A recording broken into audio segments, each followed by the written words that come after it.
If this message found you at this exact second, then pause, breathe, listen closely.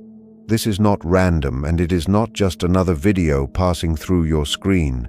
Something in you was searching before your mind even had words for it. Something deep, quiet, and honest sent out a call into the dark, and this message is what answered back.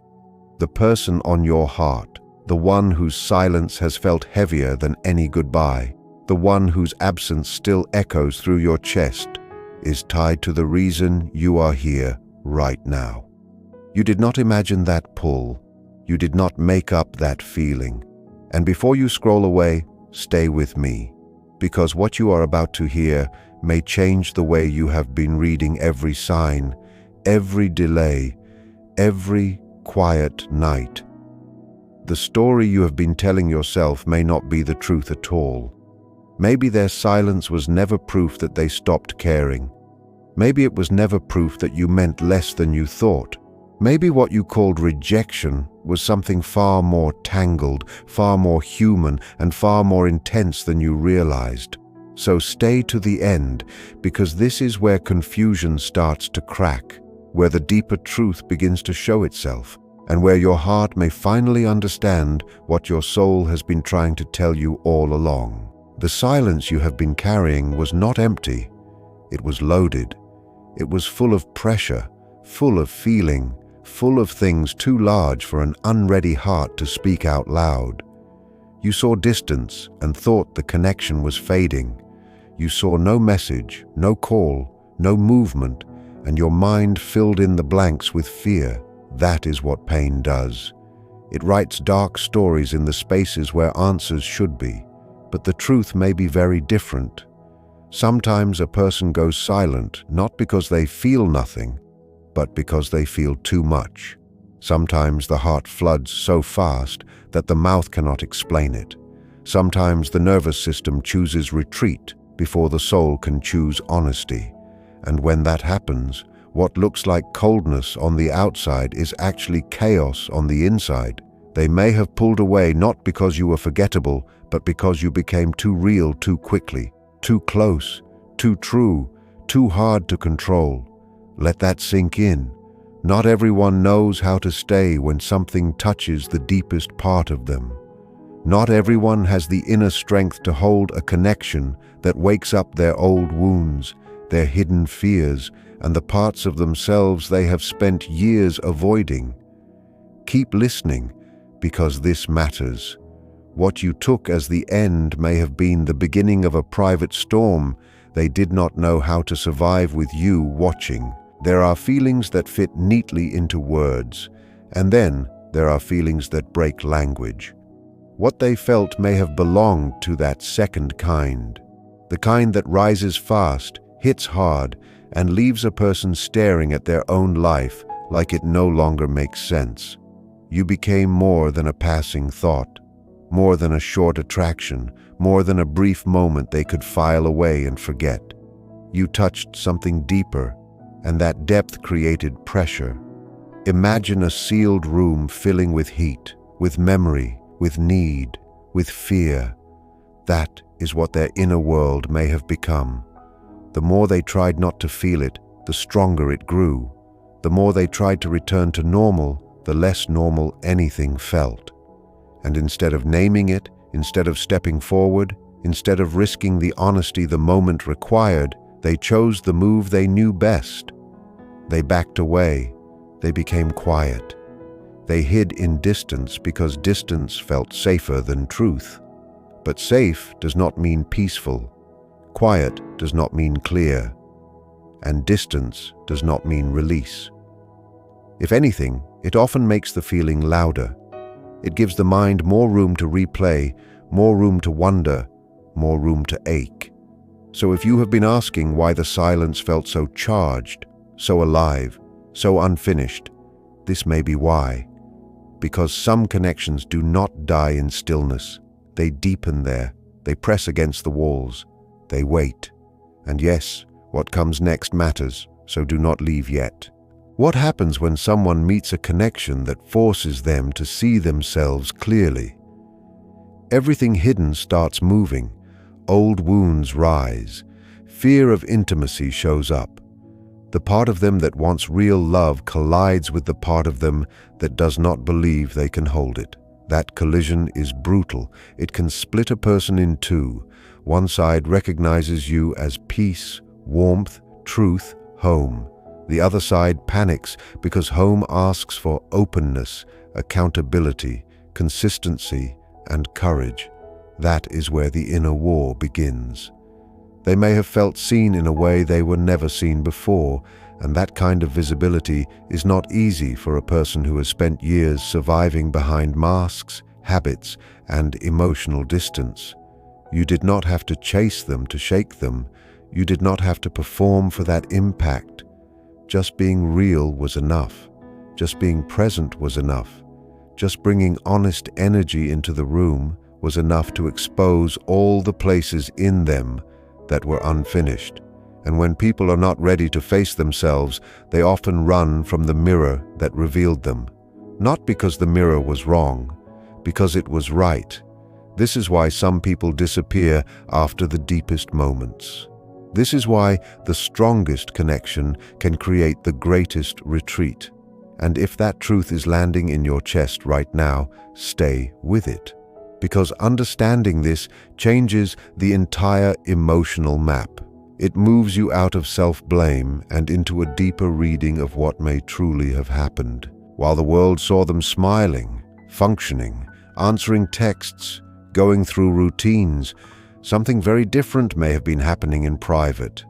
Late nights, restless sleep, long drives with thoughts they could not shut off, messages typed and erased, conversations rehearsed and abandoned, moments when your name crossed their mind for no clear reason, except it was never really gone. They may have reached for their phone more times than you know, only to put it back down because the weight of what they wanted to say felt too big, too exposed, too overdue. People on the outside rarely notice this kind of battle. Friends miss it, family misses it, social media hides it well. But in the quiet of their own thoughts, your absence may have become impossible to ignore, not as simple missing, not as casual regret, something heavier, something that kept returning. Because when a person meets someone who leaves a true imprint, distraction stops working the way it used to. New faces do not erase it. Busy days do not erase it. Time does not erase it the way they expected. And that is where the discomfort grows. They begin to understand that what happened with you was not ordinary, not easily replaced, not easily buried. If you have felt them in strange moments, if certain songs hit harder, if memories arrive with unusual force, do not dismiss it too quickly. Sometimes the connection is still active even when the conversation is not. And in a story like this, silence can carry more emotion than words ever did. You became a mirror, and mirrors are dangerous to people who have spent years looking away. Through your presence, they may have seen their fear of closeness, their habit of pulling back when things turn real, their belief that love must be chased, controlled, delayed, or doubted. They may have seen how often they settle for shallow bonds because depth asks too much of them. And once a person sees that, truly sees it, they cannot fully return to who they were before. That is the real reason this connection may still be alive under the silence. It started a process. It cracked something open. It set change in motion. You were not just a chapter. You were a turning point. The kind that divides a life into before and after. Before they met you, they may have thought they understood attraction, chemistry, desire, attachment. But this was different. This hit lower, deeper, closer to the core. It reached the parts of them they kept hidden even from themselves. And when a connection reaches that far in, it does not vanish neatly. It echoes, it reshapes. It lingers in dreams, in comparisons, in sudden memories, in random moments when the day goes quiet and truth has space to speak. So if part of you still feels that unfinished energy, that strange sense that the story is not closed, there may be a reason. Some bonds do not disappear because they were never built on surface things. They were built on recognition. And recognition leaves marks that time alone cannot remove. Distance in the physical world does not always create distance inside. That is the part the logical mind struggles with. No calls, no messages, no proof, and still something in you knows. Something in you feels when they are near in thought, even if they are far away in miles. You may sense them in the early hours, in the still moments, in those strange seconds when your chest tightens before your brain catches up. Call it intuition, call it energy, call it memory that still breathes. Whatever name you give it, the feeling remains. Some connections keep moving under the surface long after outward contact stops. There is a current to them, a pulse, an invisible thread that does not ask permission from logic. That is why you can try to move on mentally and still feel them emotionally.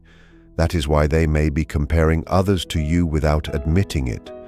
That is why ordinary places, songs, scents, and seasons may suddenly carry weight. The bond has entered the hidden layers of experience. It lives in symbols, in dreams, in those odd moments when the universe seems to place reminders in front of you before you even ask.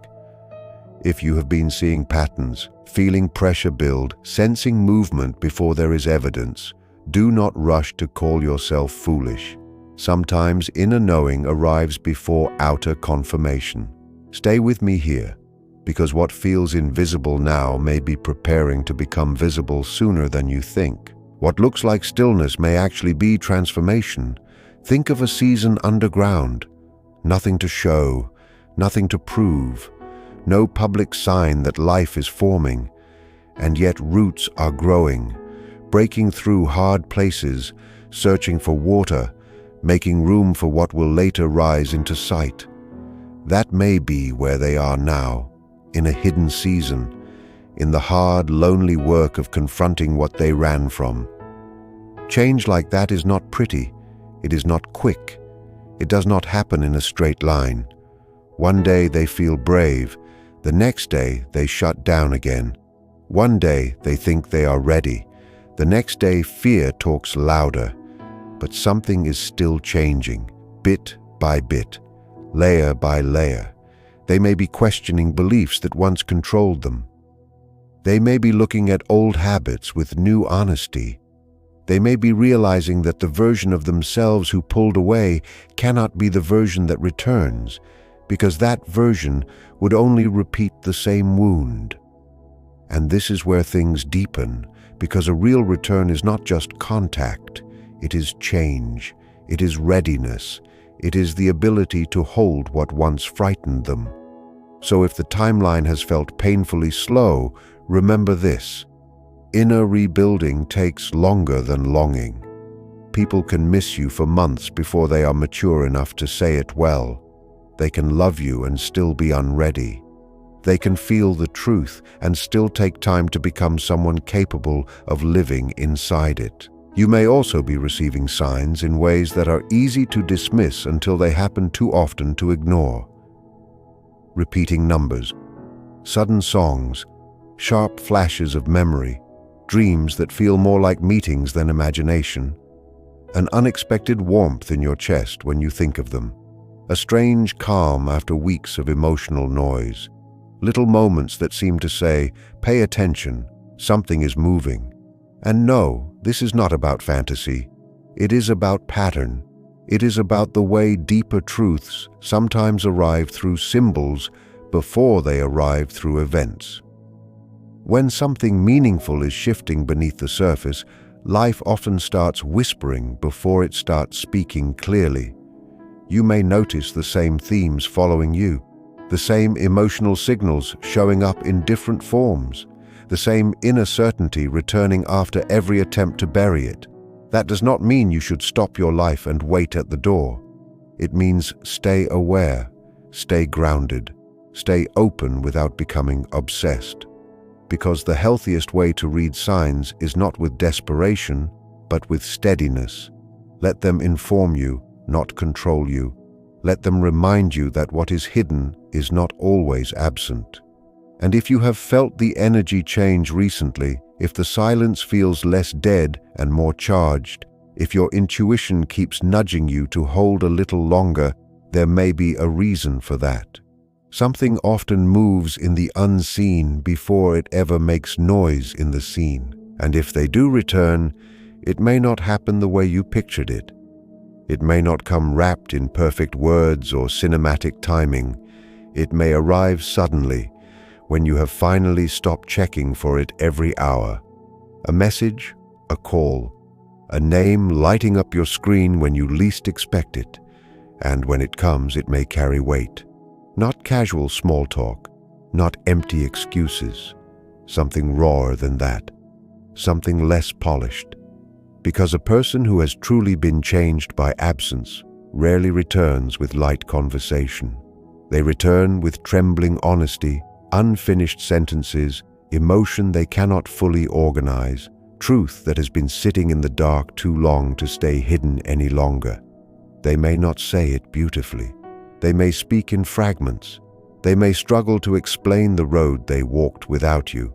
But if the change is real, you will feel it. Not in grand promises, in energy, in accountability, in the steadiness of what they are now able to hold. This part is important, so listen carefully. Their return is not the end of your discernment. It is the beginning of it. Because you will have a choice. You will need to sense whether this is genuine growth or emotional panic. Whether they came back because they transformed or because they became lonely. Whether they are ready to build or only ready to feel relief. Do not miss that. Your heart can stay soft without becoming blind. And beyond their return, there is a bigger truth. Your life cannot be built around someone else's silence. Your peace cannot hang on another person's timing. Your worth does not rise when they come closer or fall when they pull away. This waiting period, as painful as it has been, is asking something powerful of you. It is asking you to come back to yourself, to stop making their absence the center of your emotional universe, to pour the same devotion you gave them into your own healing, your own beauty, your own becoming, because the moment you stop abandoning yourself in the name of missing them, everything begins to shift. You breathe differently, you carry yourself differently, you stop begging life for proof and start becoming proof of your own wholeness. That is not coldness, that is alignment, that is strength. And strangely enough, that inner shift changes the whole dynamic. When your energy is no longer gripping, chasing, decoding, and collapsing, you become clear, bright, magnetic. Not because you are trying to pull them back, but because you are no longer leaking yourself out in longing. This is the paradox. The less your soul depends on their next move, the more powerful your presence becomes. So even now, while the story is still unfolding, choose your own life. Choose your own body, your own sleep, your own joy, your own future. Choose yourself until it feels natural again, because the most powerful version of you is not the one frozen in hope. It is the one fully alive, the one who still feels deeply but no longer breaks apart every time the phone stays silent. The one who can miss someone and still go build a beautiful day. The one who can love what was real without chaining their whole identity to what happens next. That version of you is not losing. That version of you is winning in the deepest possible way. And ironically, that is often when the energy turns. When you stop waiting at the window and start opening the doors of your own life, you become the exact frequency that first called them in, not dimmed by their absence, not starved for their reassurance, simply real again, whole again, deep again. That is unforgettable. That is rare, and whether they return tomorrow, later, or after a longer road than expected, your task remains the same. Do not shrink. Do not pause your becoming. Do not hand your light over to uncertainty. Let the silence teach you self-trust. Let the ache teach you boundaries. Let the longing teach you devotion to your own soul. If this message is speaking straight to your situation, stay with it until the last line, because the final truth may be the one your heart needs most right now. This story may not be finished. Even if there were chapters that felt like endings, even if the quiet stretched so long you nearly convinced yourself there would be nothing more. Some connections are not built for shallow endings. They move through detours, distance, pride, fear, timing, and change, but they still carry something unfinished until the lesson is complete. That does not mean every bond returns in the form we expect. It means what is real finds its honest shape eventually. Maybe that shape is reunion. Maybe it is closure. Maybe it is one final truth that sets both people free. But what is meant for you will not pass you by. Not because life is easy, not because timing is kind, but because what belongs in your path keeps working its way toward you through every delay. So hold this image gently, not desperately, a moment in the future when truth finally breaks the silence, when what was hidden steps into light, when what was felt but unsaid becomes spoken. Maybe messy, maybe emotional, maybe late, but real. And until that day comes, in whatever form it comes, trust this: silence is not always emptiness. Sometimes it is the dark room where change gathers force. Sometimes it is the space where roots go deeper. Sometimes it is love learning whether it is strong enough to return in a better form. So trust your growth. Trust the quiet work happening in you. Trust that what is truly yours will arrive with clarity, not confusion, and when it does, you will be ready, not because you waited perfectly, but because you learned how to stand fully in your own light.